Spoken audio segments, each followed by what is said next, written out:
तो स्टूडेंट आज 10+1 की अपनी हॉर्नबिल बुक का 5th chapter the ailing planet the green movement's role इसको हम स्टार्ट करते हैं। इसकी राइटर हैं नानी पालकीवाला और इसका इंट्रोडक्शन इस चैप्टर की शुरुआत में ही दिया गया है। The following article was written by Nani Palkhivala and published in the Indian Express on 24 November 1994। Indian Express नाम के इंग्लिश न्यूज़पेपर के अंदर 24 नवंबर 1994 को नानी पालकीवाला द्वारा लिखा हुआ ये लेख प्रकाशित हुआ था। द इशू होता मुद्दा। The issue that he raised, वो मुद्दा जो उन्होंने उठाया, किस प्रॉब्लम को उठाया। Regarding the declining health of earth continue to have a relevance, कि जो पृथ्वी का जो हेल्थ लगातार गिर रहा है, यानी पर्यावरण लगातार खराब हो रहा है और ये बड़ा प्रासंगिक मुद्दा है। अब उसने शुरुआत में बताया one can not recall any movement in world history, कि किसी को भी संसार के इस इतिहास में किसी को भी ऐसा कोई मूवमेंट आंदोलन याद नहीं होगा which has gripped the imagination of the entire human race so completely, कि ऐसा मुद्दा जिसने पूरी मानव रेस को पूरी मानवता को इतनी पूर्णता के साथ एंड सो रैपिडली और इतनी तेज़ी के साथ झगड़ा हो जितना एज द ग्रीन मूवमेंट, जितना हरित आंदोलन ने झगड़ा था, ध्यान आकर्षित किया था। Which started nearly 25 years ago, जो लगभग 25 वर्ष पहले ही शुरुआत हुई थी इस आंदोलन की। In 1972 the world first national wide green party was founded in New Zealand. सन 1972 में संसार की पहली नेशन वाइड, संसार की राष्ट्र भर की हरित दल ग्रीन पार्टी, जिसका फाउंडेशन, जिसकी शुरुआत न्यूजीलैंड में हुई थी। सिंस देन, और तब से the movement has not looked back, इस आंदोलन ने पीछे मुड़ के नहीं देखा, लगातार बढ़ता जा रहा है ये आंदोलन। We have shifted one hops, shifted का मैंने होता हमने अपना दृष्टिकोण बदल लिया है, बदल चुके हैं हम। वन हॉप्स इरवोकेबली, हम अखंड रूप से ये उम्मीद करते हैं from the mechanistic view to a holistic and ecological view of the world, कि संसार का मशीनी दृष्टिकोण से एक सार्विक और भूगर्भीय, या हम ऐसा कहते हैं पर्यावरण संबंधी दृष्टिकोण लोगों का हो गया है। यानी कि लोगों ने मशीनी जो दृष्टिकोण था उसको बदल के अब पर्यावरण के ऊपर ध्यान लगा लिया है पूरे संसार भर में। It is a shift in human perception as a revolutionary होते क्रांति, ऐसे कहता है। It is a shift in human perception, मानव के ज्ञान, कि मानव का ज्ञान हो शिफ्ट हो रहा है एज रिवोल्यूशनरी, क्रांतिकारी रूप से। एज दैट, अब मानव का ज्ञान क्रांतिकारी रूप से किस प्रकार बदल रहा है, इसका एग्जाम्पल बताया। As that introduced by Copernicus, जैसे कोपरनिकस ने का आना हुआ था। कोपरनिकस ने शुरू में हमें क्या सिखाया, हु टॉट, शुरुआत में कोपरनिकस ने हमें सिखाया था mankind in the 16th century, मानव को 16वीं शताब्दी में कोपरनिकस ने पहली बार सिखाया था that the earth and the other planets revolve round the sun, कि धरती और दूसरे जितने भी ग्रह हैं वो सारे सूर्य की ओर चारों ओर चक्कर लगाते। इससे पहले किसी को नहीं पता था। इस कोपरनिकस के विचार ने जैसे उथल पुथल मचा दी थी, क्रांति ला दी थी, इसी प्रकार मानव के दृष्टिकोण में भी क्रांति आ गई है।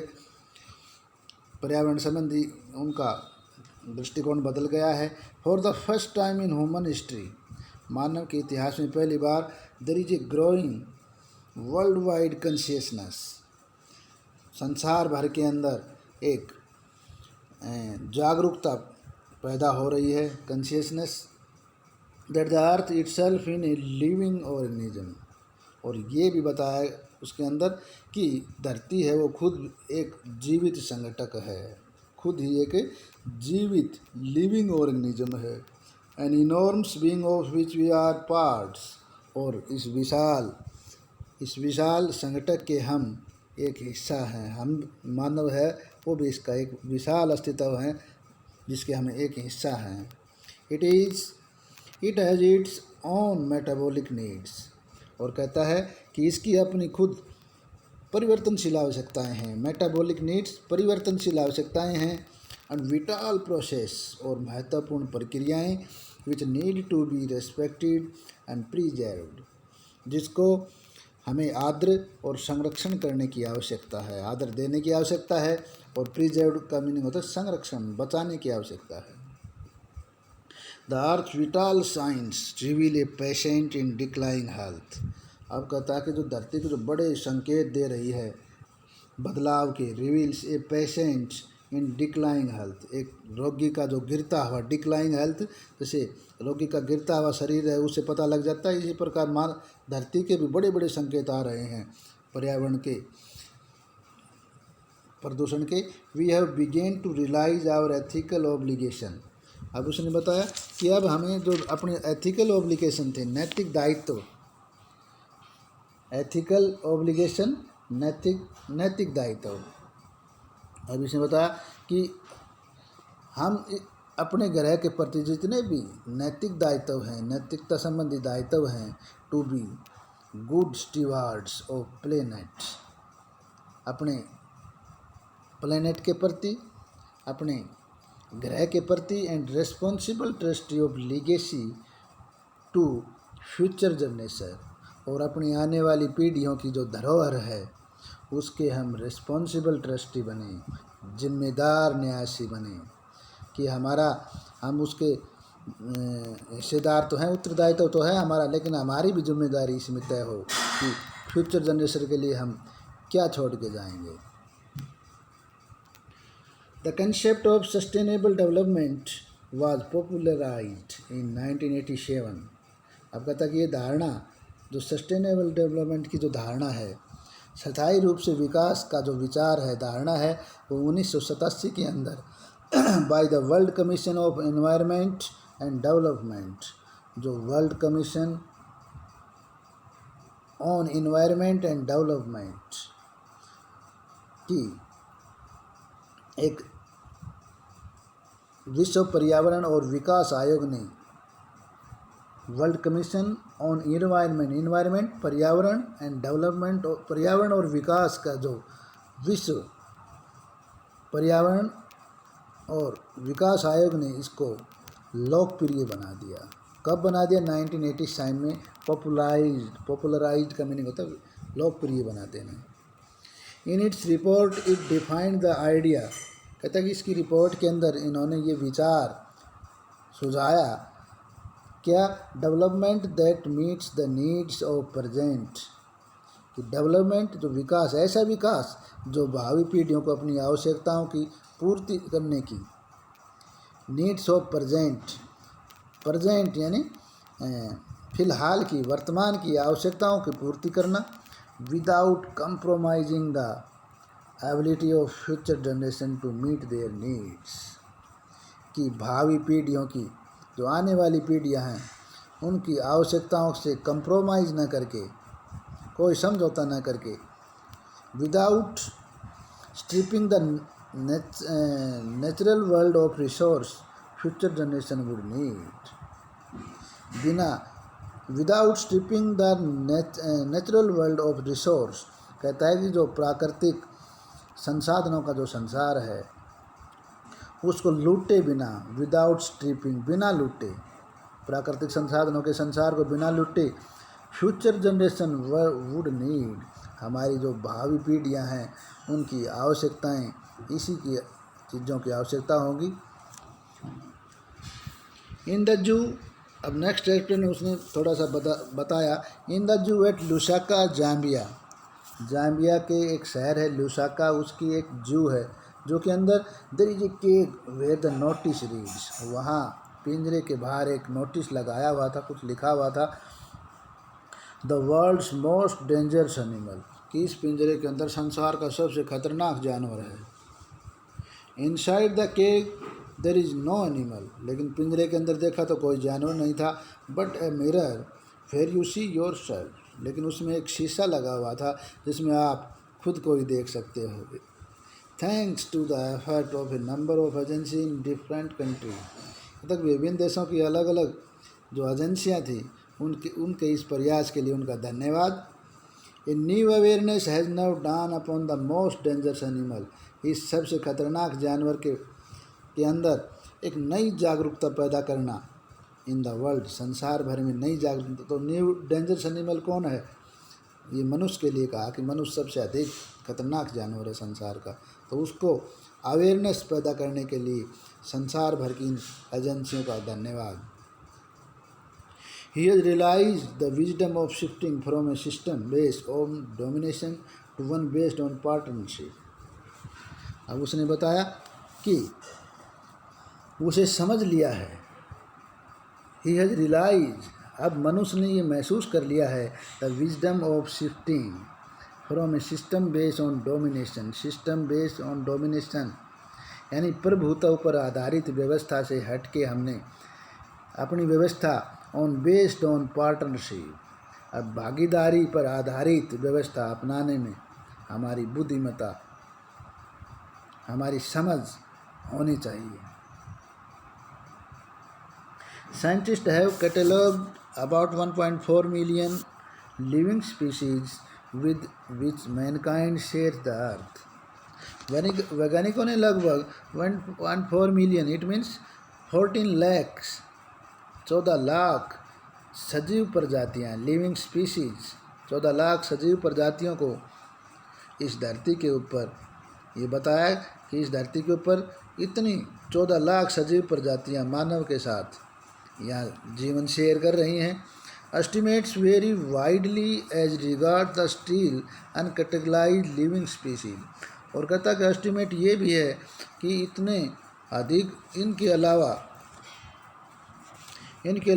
और भी बहुत सारी सजीव प्रजातियों की संख्या से संबंधित अनुमानों में अभी भी बहुत सारी विषमता है।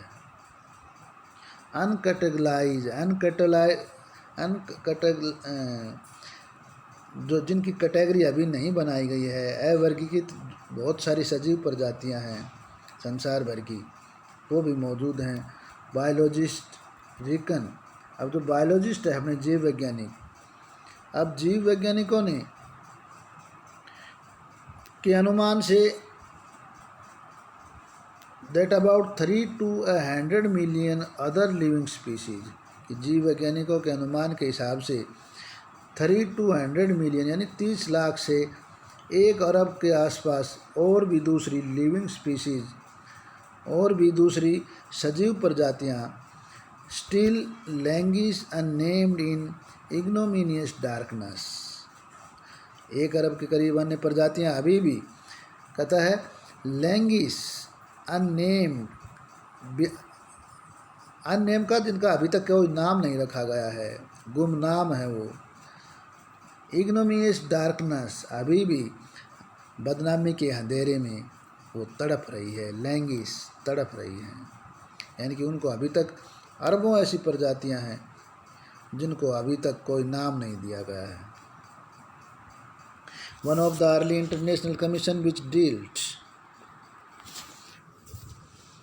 which dealt inter alia with the question of ecology and environment was the Brent commission.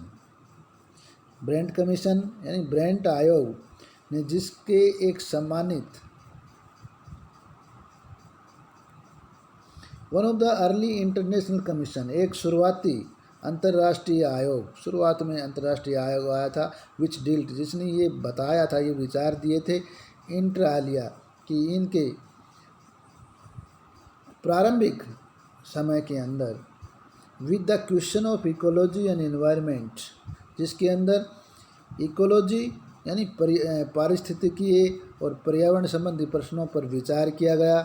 और वो कौन सा आयोग था? वाज द ब्रेंट कमीशन, वो ब्रेंट आयोग था।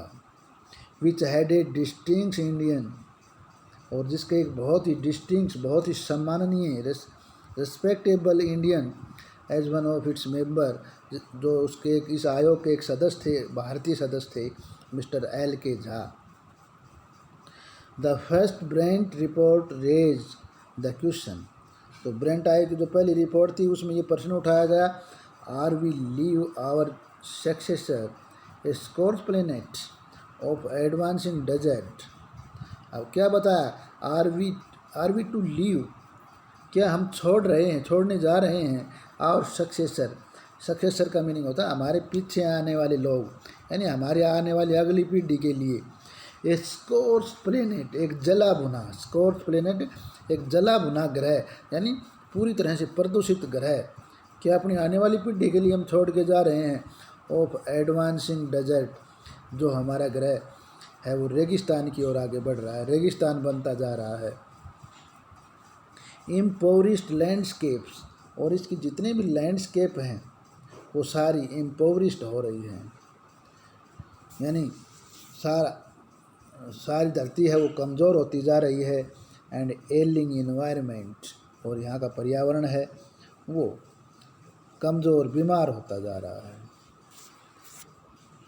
Mister Lester R Brown in his thoughtful book, mister Lester R Brown ने अपनी एक विचारशील किताब द ग्लोबल इकोनॉमिक प्रोस्पेक्ट, इस किताब के अंदर point out that the earth principal biological system are four, उन्होंने अपनी किताब के अंदर धरती के चार प्रमुख बायोलॉजिकल सिस्टम बताए। कौन से बायोलॉजिकल सिस्टम बताए? उन्होंने इसे और ध्यान दिलाया कि बायोलॉजिकल सिस्टम इट मीन्स जैव प्रणालियाँ, चार प्रकार की जैव प्रणालियाँ बताई। ये क्वेश्चन बहुत आता है बेटा, अंडरलाइन कर लेना। Fisheries, forest, grasslands and croplands. Fisheries मत्स्य, फॉरेस्ट वन, ग्रासलैंड घास की भूमि, और क्रॉपलैंड यानी फसल वाली भूमि, ये चार बायोलॉजिकल सिस्टम है। And they form the foundation of the global, और किस चीज़ का निर्माण करते हैं? The global economic system,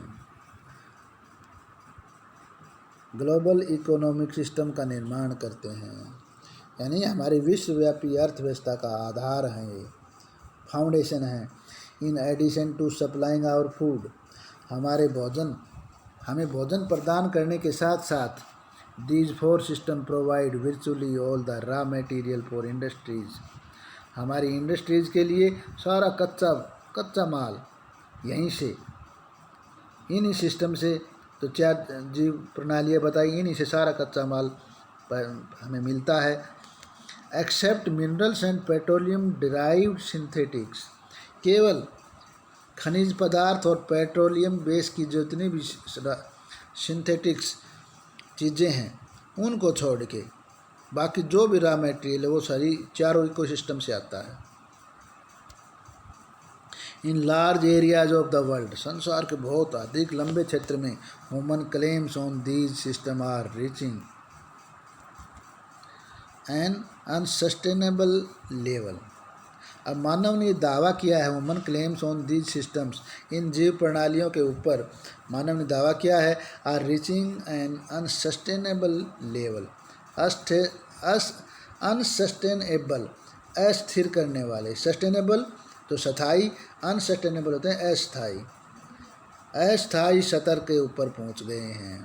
A point where there productivity is being impaired, और एक बिंदु जहाँ इनकी प्रोडक्टिविटी घट रही है, इनकी प्रोडक्टिविटी प्रभावित हो रही है।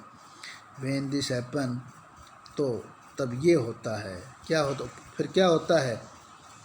फिशरीज कोलैप्स, इसके परिणाम स्वरूप क्या होता है? जो हमारी मत्स्य क्षेत्र है वो समाप्त हो रहा है। फॉरेस्ट डिसअपियर, वन है वो गायब हो रहे हैं। Grassland are converted into barren wasteland, और जो घास भूमियाँ हैं, जो हमारी घास की बड़े ग्रासलैंड हैं वो वेस्टलैंड के अंदर कन्वर्ट हो रहे हैं, बेकार बंजर भूमि में बदल रहे हैं। एंड क्रॉप्सलैंड डिट्रॉइट, और फसल पैदा करने योग्य जो ज़मीन है वो घट रही है, नष्ट हो रही है। इन ए प्रोटीन कॉन्शियस, यानी प्रोटीन के प्रति जागरूक एंड प्रोटीन हैंग्री वर्ल्ड, और जो प्रोटीन का भूखा संसार है, यानी संसार में प्रोटीन की बहुत अधिक मांग है। और fisheries is common every day, और over fishing is common every day. तो रोज़ाना कहता है कि ज़रूरत से ज़्यादा मछली पकड़ना अब रोज़ाना आम बात हो गई है। यानी जो प्रोटीन की पूर्ति है, प्रोटीन हैंग्री वर्ल्ड है, वो प्रोटीन की पूर्ति के लिए ओवर फिशिंग करता है, यानी ज़रूरत से ज़्यादा मछली पकड़ने का काम हो रहा है। इन पुअर कंट्रीज, और गरीब देशों के अंदर, local forest are being decimated in order to procure firewood for cooking. गरीब देशों में स्थानीय वन हैं वो घटते जा रहे हैं, ख़त्म होते जा रहे हैं। किस लिए? In order to procure firewood for cooking, खाना पकाने का जो ईंधन है उसकी प्राप्ति के लिए वनों को, स्थानीय जंगलों को ख़त्म किया जा रहा है। इन सम प्लेसेस, और कई स्थानों पर तो firewood has become so expensive, कि जलाने का जो ईंधन है वो इतना महंगा हो गया है, that what goes under the pot, कि जो बर्तन के अंदर क्या पकाया जा रहा है, कॉस्ट, उसकी कीमत, what goes under the pot now cost more than, कि जो बर्तन के नीचे जो जा रहा है यानी ईंधन है उसकी कीमत ज़्यादा है, देन व्हाट गोज़ इनसाइड, जो बर्तन के अंदर पकाई जो खाद्य सामग्री है उससे अधिक कीमत जलाने वाले ईंधन की है। Since the tropical forest is, जब से जो उष्णकटिबंधीय वन, in the words of mister Myers के शब्दों में उष्णकटिबंधीय वनों के बारे में क्या बताया? The power house of evaluation. उसने बताया कि उष्णकटिबंधीय वन हैं वो कर्मिक विकास के स्रोत हैं। पावर हाउस ऑफ इवेल्युएशन, कर्मिक विकास के शक्ति के स्रोत हैं, पावर हाउस हैं।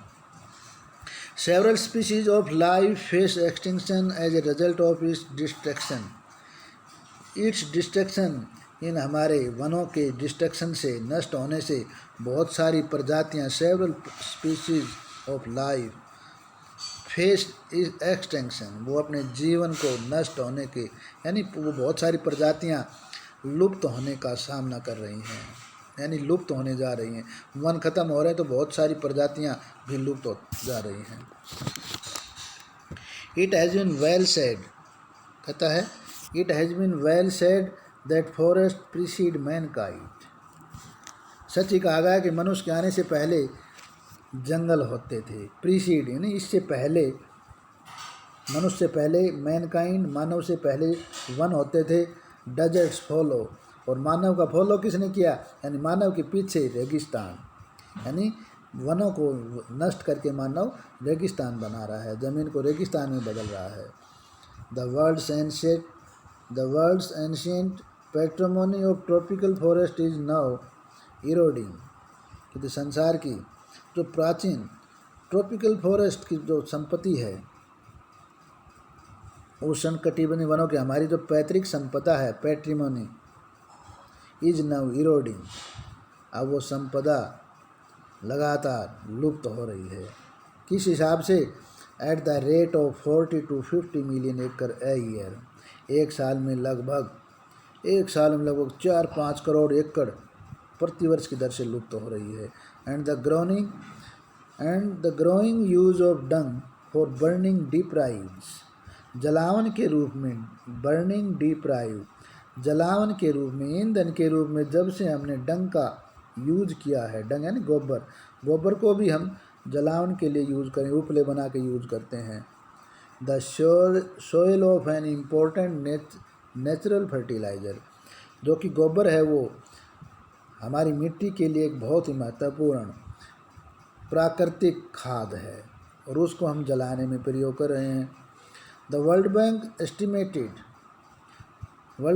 estimates that a 5-fold increase in the rate of forest planting is needed to cope with the expected fuel wood demand in the year 2000. World bank ने दावा किया, एस्टिमेट्स दैट, ये अनुमान लगाया, that A 5-fold increase in the rate of forest planting, हमें one की जो नई पौधा लगाने का जो दर है वो 5 गुना, 5-fold हमें और बढ़ानी पड़ेगी। Is needed to cope with the expected fuel ford, जितनी हमने ईंधन के लिए ज़रूरत है, जितनी ईंधन की डिमांड है, इन द ईयर 2000, सन 2000 में, कि जितनी हमें ईंधन की ज़रूरत के लिए वन काटने हैं उससे 5 गुना वनों को लगाना पड़ेगा। James Speth, the president of World Resource Institute, said the other day, James Speth जो कि president of World Resource Institute, जो विश्व संसाधन इंस्टीट्यूट के जो प्रेसिडेंट थे जेम्स स्पेथ, उन्होंने एक दिन कहा था, वी वर सेइंग दैट, हम कह रहे थे, that we are losing the forest at 1 acre A second, कि हम 1 सेकेंड में 1 एकड़ भूमि के वन को ख़त्म कर रहे हैं। But it is much closer to an acre and a half to a second, लेकिन ये तो N acre and a half यानी 1.5 एकड़, 1 सेकेंड में 1.5 एकड़ के करीब है ये अनुमान। उन्होंने तो 1 सेकेंड में 1 एकड़ बताया था, लेकिन वास्तव में ये अनुमान 1 सेकेंड में 1.5 एकड़ के करीब है।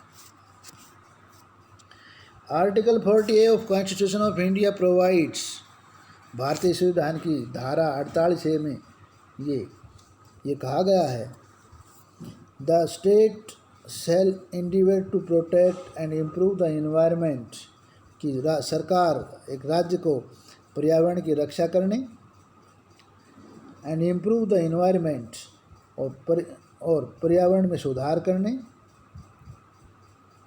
And to safeguard the forest and wildlife of country, और हमारे देश की फॉरेस्ट, वन और वाइल्ड लाइफ और वन्य जीवन को हमें सेफ गार्ड करने पड़ेगा, उनको बचाना पड़ेगा। बचाने की जिम्मेवारी धारा 48A के अंदर कही गई है कि ये सरकार की जिम्मेवारी है कि हमें एनवायरनमेंट, हमारे पर्यावरण में सुधार करना, बचाव करना, और हमारे वन और वाइल्ड लाइफ को बचाना हमारी सरकार की जिम्मेदारी बनती है। But what cause endless anguish is the fact, लेकिन कहता है कि लेकिन सच्चाई है वो बिल्कुल इसके विपरीत है। बहुत अत्यधिक दुख का जो कारण है, that laws are never respected, that laws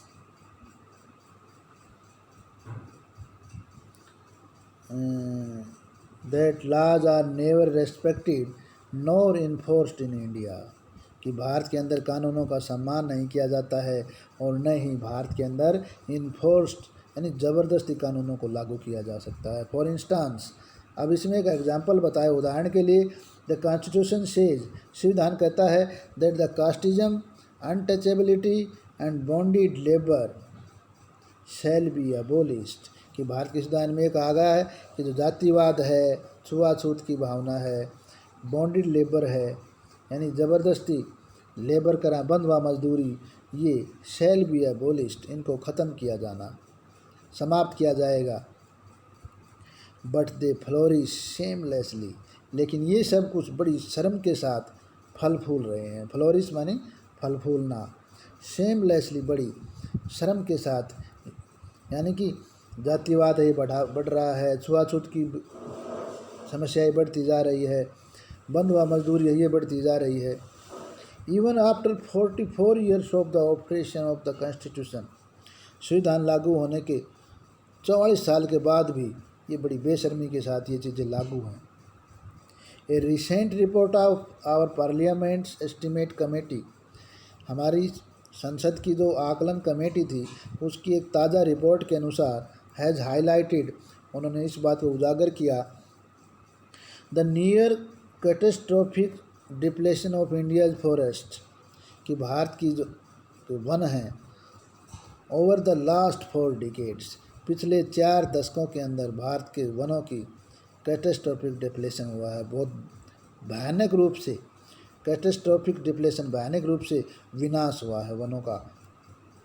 India according to reliable data, बहुत ही विश्वसनीय आंकड़ों के अनुसार भारत में is losing its forest at the rate of 3.7 million acre a year, Bharat के क्या जो वन खोने की जो दर है वो 3.7 मिलियन एकड़ ए ईयर, यानी एक वन है वो एक साल में 37 लाख एकड़ प्रतिवर्ष समाप्त होते जा रहे हैं।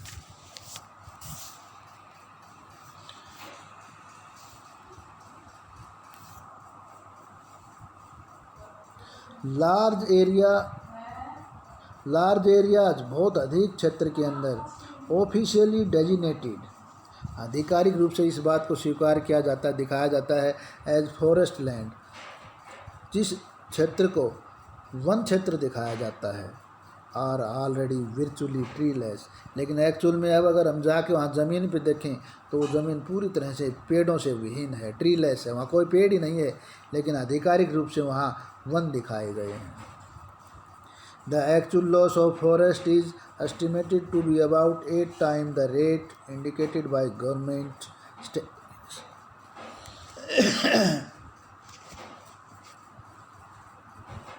The actual loss of forest, वनों का वास्तविक जो नुकसान हो रहा है, इज एस्टिमेटेड, उसका अनुमान लगाया गया है, to be about 8 times the rate indicated by government statistics.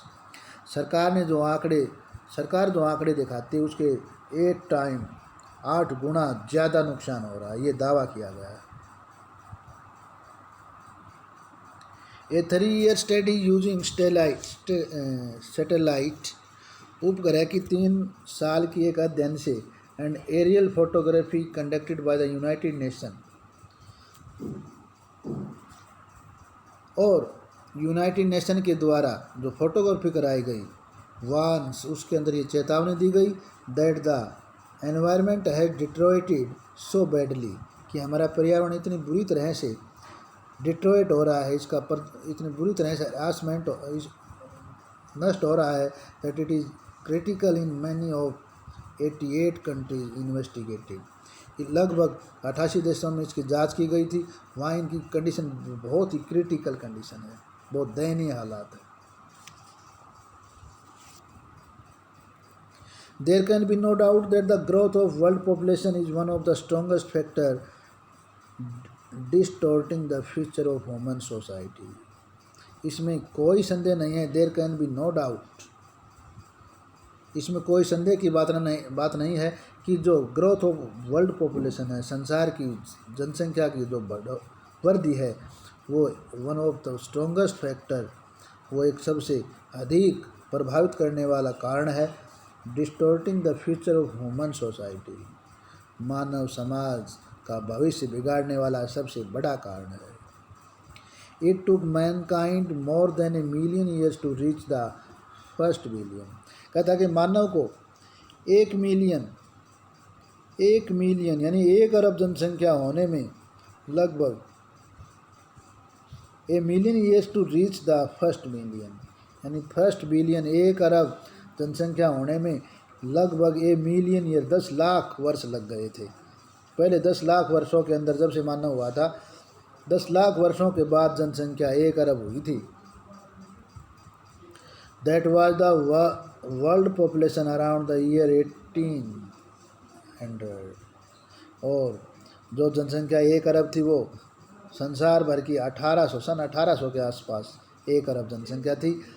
By the year 1900, लेकिन 1900 के आसपास ए 2nd बिलियन वाज एडिड, इसमें 1 अरब जनसंख्या और जुड़ गई, यानी पहले 10 लाख वर्ष में 1 अरब और फिर 100 वर्षों में ही 1 अरब और जुड़ गई। And the 20th century has added another 3.7 billion, और अगली 20वीं शताब्दी आई, अगले 100 वर्ष आए, उसके अंदर तो 1 अरब की बजाय 3 अरब 70 लाख जनसंख्या में बढ़ोतरी हो गई। The present world population is estimate at 5.7 million, आज संसार की जो मौजूदा जनसंख्या है एस्टिमेटेड एट 5.7 मिलियन, वो लगभग 5 अरब 70 लाख है। 1994 की बात है। Every 4 days the world population increase by 1 million, हर चौथे दिन संसार की जनसंख्या है वो 10 लाख की बढ़ोतरी होती है हर 4 दिन के अंदर। Fertility falls as income rise, fertility falls as income rise, ज्यों ज्यों इनकम में बढ़ोतरी होती है, आय बढ़ती है, एजुकेशन स्प्रेड, शिक्षा का फैलाव होता है, शिक्षा का विस्तार होता है, एंड हेल्थ इम्प्रूव, और स्वास्थ्य बेहतर होता है, उसके साथ साथ ही गर्भ धारण करने की दर है वो भी कम हो जाती है, यानी फर्टिलिटी फॉल्स, फर्टिलिटी गर्भ धारण करने की दर है वो भी कम हो जाती है।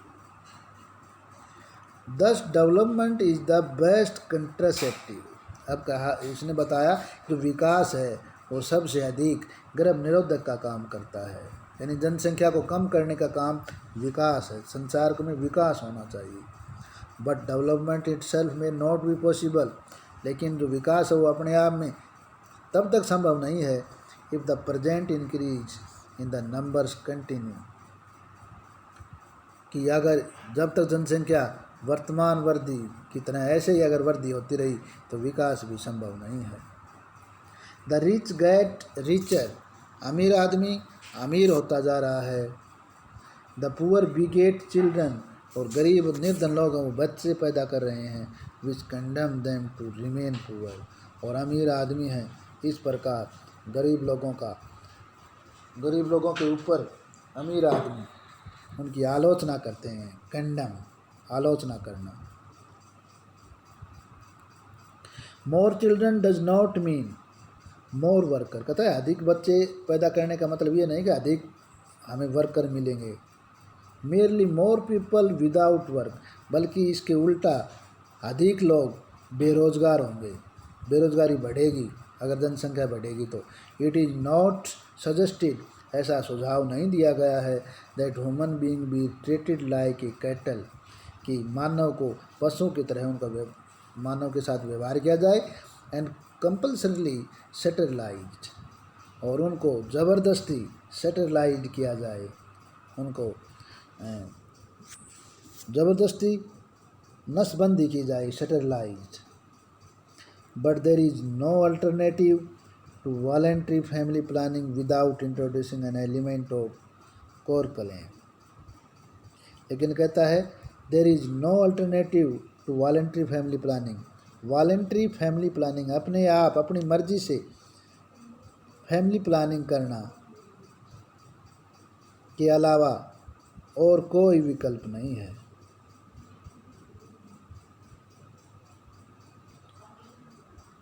Without introducing an element of coercion, कि कहता कि ज़बरदस्ती लागू किए बिना और कोई कारण। The choice is really between control of population and the perpetuation of poverty. अब इसने बताया कि जो हमने चयन करना है वो वास्तव में जनसंख्या नियंत्रण और निरंतर निर्धनता के बीच का चयन करना है, यानी दो हमारे पास ऑप्शन हैं, या तो हमारी चॉइस दो हैं, या तो हमें जनसंख्या पर कंट्रोल कर लें, control of population and the, या फिर परपेचुएशन ऑफ पॉवर्टी, या निर्धनता का सामना करें। The population of India is estimated to be 920 million today. आज भारत की जनसंख्या का अनुमान 92 करोड़ लगाया गया। ये 1994 का चैप्टर लिखा गया है, तो 1994 का में बताया कि भारत की जनसंख्या 92 करोड़ के लगभग है। 920 मिलियन का मीनिंग होगा कि 1 million is equal to 10 lakh, तो 92 करोड़ हो गए। More than the entire population of Africa and South America, दक्षिण अमेरिका और अफ्रीका की दोनों की जनसंख्या से मिला के भी अधिक जनसंख्या के लिए भारत की जनसंख्या है। No one familiar with the condition in the India would doubt, कि कोई भी जिसे भारत की परिस्थितियों की जानकारी है उसको संदेह नहीं होगा that the hope of the people would die in their hungry hutments. इसमें कोई संदेह नहीं होगा कि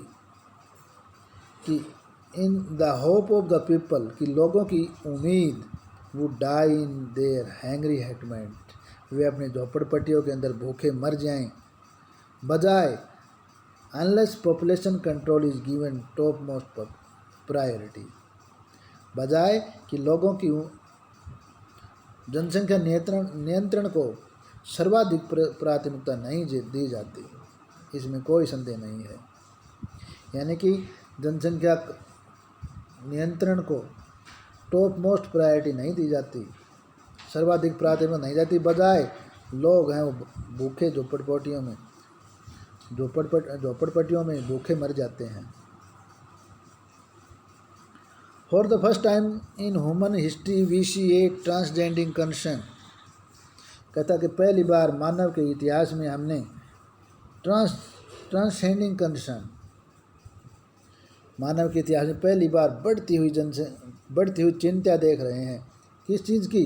the survival not just of the people, न केवल लोगों के जीवित रहने के बारे में, बट ऑफ द प्लेनेट, लेकिन हमारे पृथ्वी ग्रह के बारे में भी लोगों की चिंता बढ़ती जा रही है। We have begun to take a holistic view of very basis of our existence, कहते हैं कि हमारा जो we have begun to take a holistic view, अब हम सार्वत्रिक दृष्टिकोण अपनाने लग गए था। सार्वत्रिक दृष्टिकोण कहते हैं पर्यावरण संबंधी दृष्टिकोण, of very basis of existence, कि हम अपने जीवन के इस आधार को संपूर्ण जीवों के दृष्टिकोण से देखना हमने आरंभ कर दिया है। The environmental problem does not necessarily signal of our demise, पर्यावरण की समस्या आवश्यक रूप से हमारे अंत का संकेत नहीं देती है। आवर डेमाइस, हमारे विनाश का, हमारे नष्ट होने का आवश्यक रूप से संकेत तो नहीं दे रही है। It is our passport for the future, लेकिन ये हमारे भविष्य का पासपोर्ट है, प्रवेश पत्र है। The emerging new world vision, उभरता हुआ जो नया संसार है वो ये देख रहा है। Vision has ushered in the era of responsibility, वो नए विश्व के दृष्टिकोण ने उत्तरदायित्व का युग आरंभ कर दिया है। अब हमें अपने द एरा ऑफ रेस्पॉन्सिबिलिटी, उत्तरदायित्व का युग शुरू हो गया है, यानी अब हमें जिम्मेवारी से काम करना है। It is A holistic view, ये एक सार्वत्रिक दृष्टिकोण है। इन इकोलॉजिकल व्यू, एक पारिस्थितिकी दृष्टिकोण है।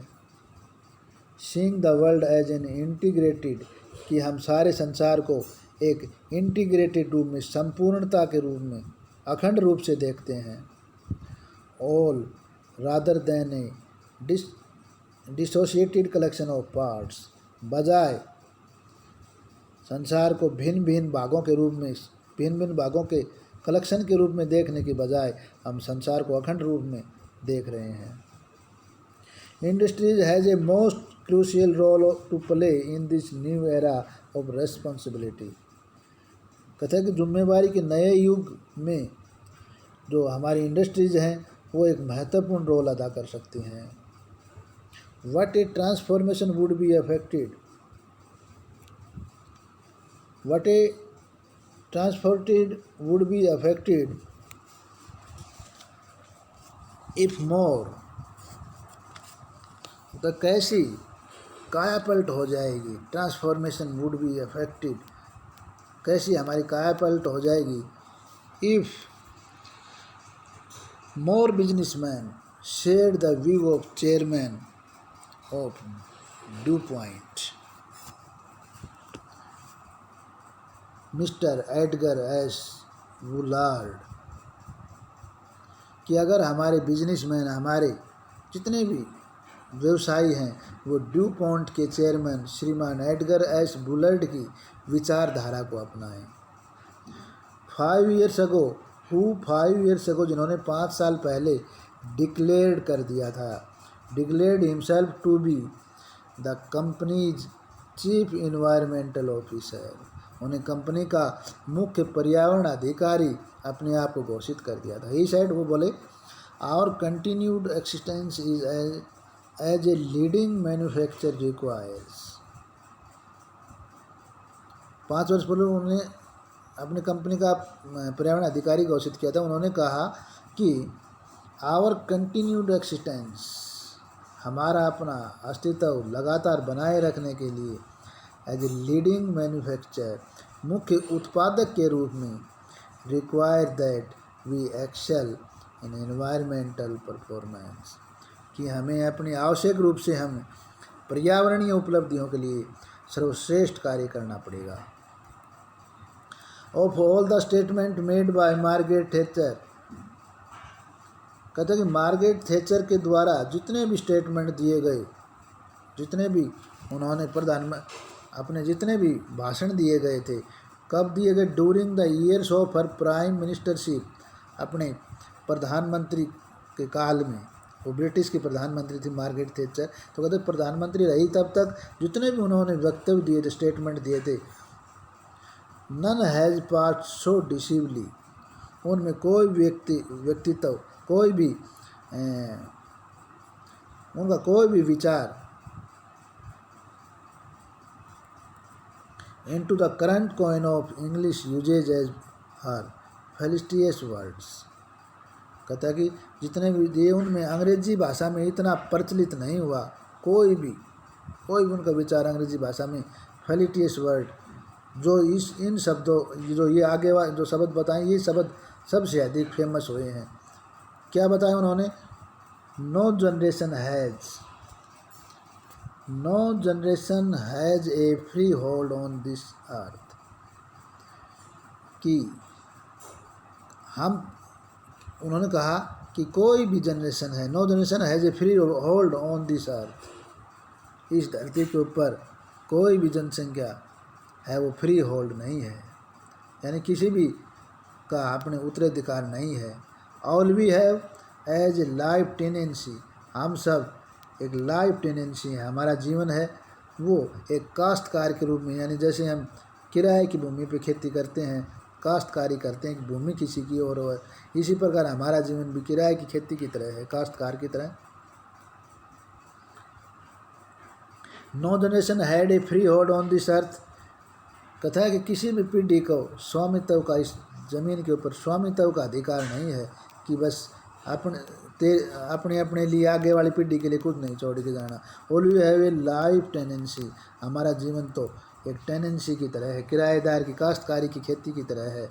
With a full repairing lease, हमारी जो लीज है, जितने समय के लिए हमने इसको पट्टे पे लिया है, वो इसको साथ साथ हमारे जो किराया, इसका रिपेयरिंग का किराया है कि हम किराए के रूप में इसको ठीक ठाक रखें, यही इसका किराया है। In the words of Mister Lester Brown के शब्दों में, we have not inherited this earth from our forefather, कि हमने इस पृथ्वी को अपने पूर्वजों से, अपने पूर्वजों से उत्तराधिकार में प्राप्त नहीं की है, बल्कि we have borrowed it from our children, लेकिन इस ज़मीन को तो हमने अपने बच्चों से उधार मान के, अगर ये कहोगे भाई बच्चों से उधार लिया है और उनको ये वापस लौटानी है, ऐसे विचार से हम पर्यावरण में सुधार कर सकते हैं, ध्यान दे सकते हैं। तो ये चैप्टर बेटा अपना ख़त्म हुआ। ये एक अखबार का आर्टिकल था, बहुत इंटरेस्टिंग था, ध्यान से देखना। कैसा लगा वीडियो कमेंट में ज़रूर बताना।